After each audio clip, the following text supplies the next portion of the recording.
1944, a date which will live in infamy, the birth of Billy Edward Hale.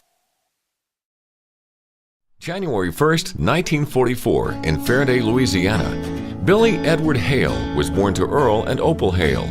He was the youngest of 6 children who all grew up on a farm near Waterproof, Louisiana. Their days were mostly filled with the daily chores of farm life, adventures in the woods beyond the old Sum place, and hunting and fishing.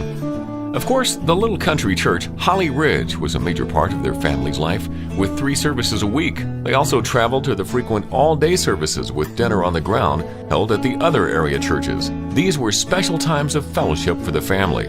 All visiting ministers who came to their church would stay in the Hales' home. This was the norm. Hearing the preacher pray in his bedroom or listening to them talk while sitting around the dinner table greatly influenced his life. One fond memory is favorite pastor Brother Dunn with the big gold tooth, who would pick him up as a little boy and swing him around. His mother always prepared big meals for the many area preachers or the deer hunting crowds that came to their home. They ate fresh vegetables from the garden, venison they had killed or beef and pork they had raised, as well as cornbread and biscuits with every meal, and a fresh-baked pie was a staple in the cupboards. He excelled in school. He likes to remind us that some years he was the teacher's pet. His junior high teacher inspired him when he said, "Billy, I see in you great leadership skills. One day, you're going to be a great leader." In high school, he played football, won first place in the state literary rally, and speaker for the senior class, all while continuing to work with his dad on the farm. My memories date back a long time with our friendship. Back in the late 1950s, you and I were competitors on football teams in Waterproof, Louisiana, and Jonesville, Louisiana, the Block Bears. And if you remember correctly, the Block Bears gave you guys a real bear hug a number of times.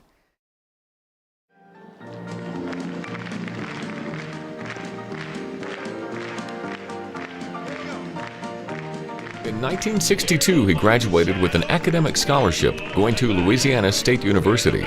Later, he transferred to Northeast Louisiana University in Monroe. During that time, he visited the Pentecostal church. It is there that he met the girl that would later become his wife.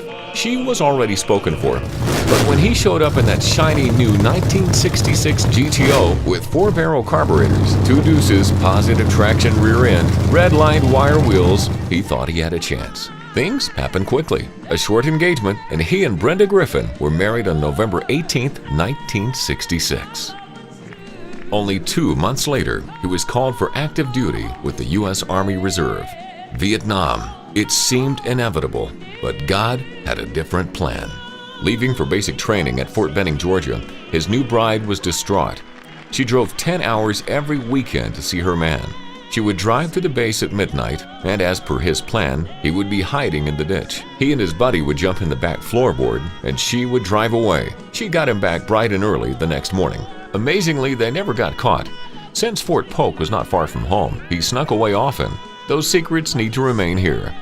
He never had to go to Vietnam. Instead, he returned home to his young bride. Ready to start life over, he landed a great job in Baton Rouge, Louisiana.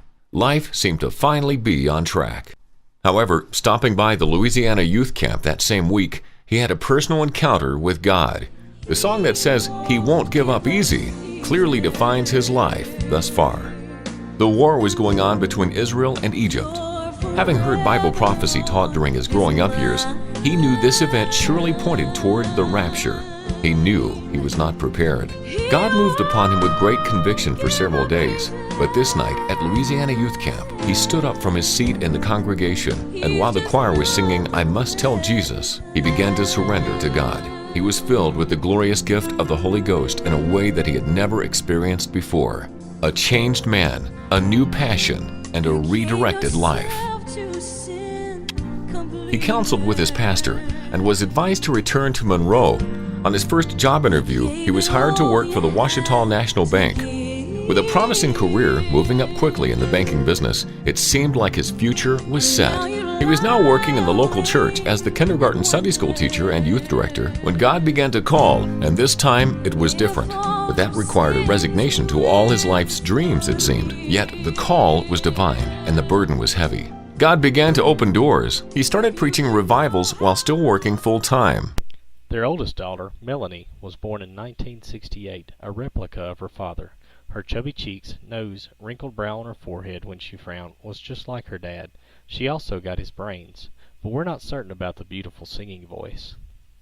In January 1970, Billy and Brenda Hale both quit their jobs, and with the promise of only 2 revivals, they, along with their baby girl, left their home to begin their journey of faith. They preached a few revivals and then served a short term as pastor of the small congregation where he grew up, Holly Ridge United Pentecostal Church. He always describes it as boot camp. He would drive a tractor and a combine, harvesting cotton and soybeans to try to make ends meet. Brenda was not a big city girl, but she certainly wasn't a country girl. After a few months, led by God, Billy bought a 27-foot trailer, and they hit the evangelistic trail again. Because he was driven and passionate about God's work, he relentlessly prayed, studied, and fasted for breaks to come in many 7-night revivals that went on for weeks, with the occasional one night's rest. Their second daughter, Lori Cherie, with a full head of long black hair, just happened to be born on one of those Saturday rest nights. It was September 11th, 1971 at 7:30 p.m. He never had missed a church service. He was back in the pulpit on Sunday morning. It is not really strange that the girls have lived almost like a pattern to their lives.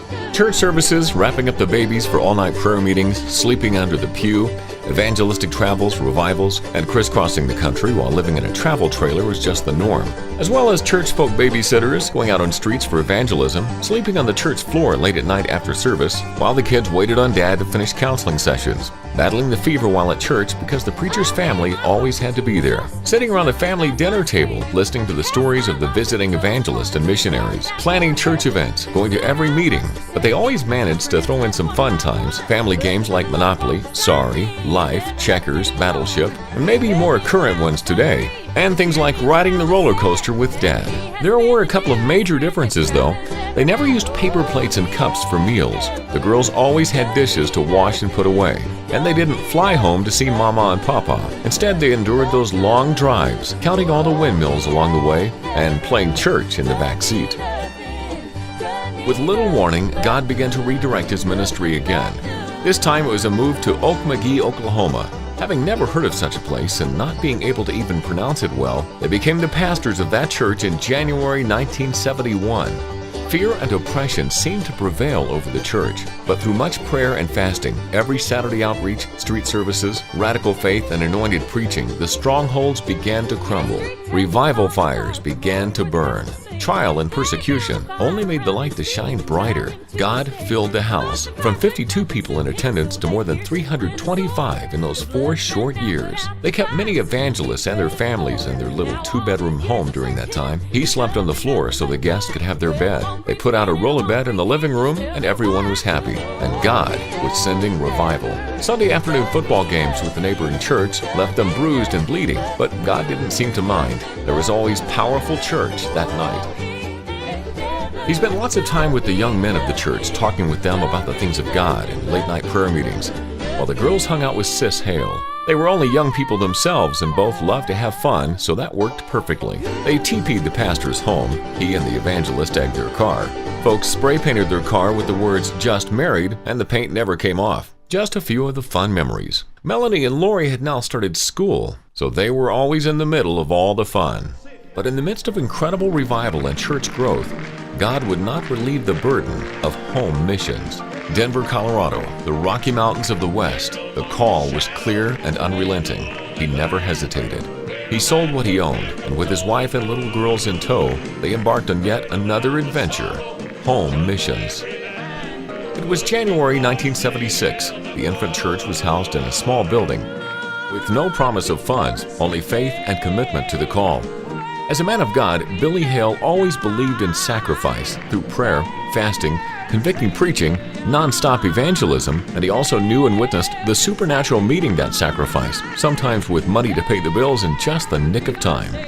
Pastor Hale taught home Bible studies, prayed and fasted countless hours and days, hidden away with God. He was passionate and a bit radical, sometimes climbing on top of the pulpit when he preached. During these early years on Pennsylvania Avenue, Reverend Billy Hale always inspired consistent evangelism on the streets, keeping filled and fervent prayer rooms, and having power-packed services, which led to a full house in less than 3 years. God then led Pastor Hale to another miracle building at 1101 South Washington Street. Through his leadership, revival fire continued to burn as he carried the private burdens of a shepherd. Pastor Hale loved to set goals, like the 500 and beyond of the 80s, and with God's direction, every one of those old theater seats were filled. The 80s were very eventful years. He received his pilot's license. In 1982, he received his doctorate of divinity. He made his first trip to the country of Israel. The church sent the pastor's family on vacation to Mexico City. The church daycare was started. A Christian school, Landmark Christian Academy, was founded. And Landmark Spanish Church was opened. Another notable event, he started playing golf. The Hales never lived very private lives. It seemed they always had someone living with them. Troubled youth, needy families, weird people they didn't even know. They took them all in. The first year in Colorado, they even took in 2 families they didn't even know. The small bedrooms were not really big enough, so pallets were made on the living room floor. Weeks later, Pastor Hale gave the families money to rent a house. Instead, they skipped out through the night, and they never heard from them again. When their daughters were teenagers, their home was filled with girls on a regular basis. Well, mostly girls. The old basement hosted man-youth parties. Their dad had to stay appropriately dressed because he never knew whom he would run into when he walked through the house at night. Of course, his girls have never seen him in just a t-shirt. Melanie and Lori had lived in the glass house all of their lives. Being a teenager was not easy even then, but their father's prayers that drifted through the vents into their bedrooms could not be pushed aside. God kept his hand upon them, sometimes late at night or early in the morning, and sometimes when their friends came over after school. Those unfamiliar yet weird sounds were a bit embarrassing at first, but their friends finally grew accustomed. They graduated from high school. They made their plans for college. They met their future husbands, preachers. They planned their weddings and then made off on their own evangelistic mission. 1990 began with the purchase of another church building. The present location, 2727 South Sheridan Boulevard, was acquired. The church spent 1 full year of remodeling. Through storms, through the fire, the church grew. Attendance doubled within 3 to 4 years. The church has continued to experience miracles of healing and deliverance, baptisms in the hundreds, Holy Ghost outpourings, and expansion of ministries reaching throughout the city, a haven of hope for many. His congregation knows him not just for heart-gripping and convicting sermons, but also for his many sermons, the ones before the sermon, in which he spoke a word right into the hearts of people. Through the exemplary leadership of Billy Hale, one that has lived his life with such consistency in prayer and fasting, an example in giving, standing with families and individuals in times of great crisis, a man with a shepherd's heart, Landmark has continued to move forward and yet remain true to the old paths. Always a visionary and a dreamer, but more appropriately called a man of prayer. The Hale family had now changed in a big way. The empty nest did not last long. Grandkids started coming. Natalie and Austin, then Scarlett and Adrian, then Winter and Ethan. Getting a breather from bottles and diapers, lo and behold, 2 more were added, Barrett and Colton. Life couldn't be happier for Poppy and Grammy, or Noni. The excitement of hearing their first cries, baby dedications, birthdays, babysitting, the news of them receiving the Holy Ghost, Christmases spent in the mountains, family concerts and talent shows with homemade tickets. By the way, they all play the piano. The 2 eventful camping trips, watching them grow into teenagers, graduation, praying them through struggles and for their life decisions. Maybe a repeat of God's blessings and favor will continue upon the Hale lineage. It is important to note that his 44 years of full-time ministry has been one of service not only to his congregation, but throughout Colorado and the world. In 1976, he was elected Sunday School Director for the Colorado District for 5 years. In 1981, he began his tenure as the District Superintendent of Colorado for the United Pentecostal Church. He continued to serve in that position for a total of 31 years. Other notable accomplishments and acts of service include a Doctorate of Divinity from the International Bible Institute and Seminary, presiding as Director of the Kenya A-Team for Africa. He currently serves on the following boards: Creative Planning Committee for the United Pentecostal Church International, Stewardship Foundation of the United Pentecostal Church, Tupelo Children's Mansion, Board of Directors for Times of Refreshing Conference, Colorado District Board, and Senior Pastor of Landmark Tabernacle with 37 years as pastor. He has served on the General Board of the United Pentecostal Church for over 38 years, part of that concurrently as the Western Regional Executive Presbyter of the United Pentecostal Church, along with various other boards and committees.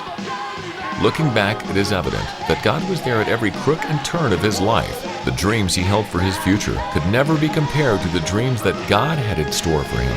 Answering the call, following with blind faith, serving dutifully and faithfully, God has given him a wife to serve beside him, 2 incredibly talented daughters, married to fine preachers, David and Melanie Elms, and Danny and Lori Hood, who themselves have each led the same life, and then 8 grandchildren who love God.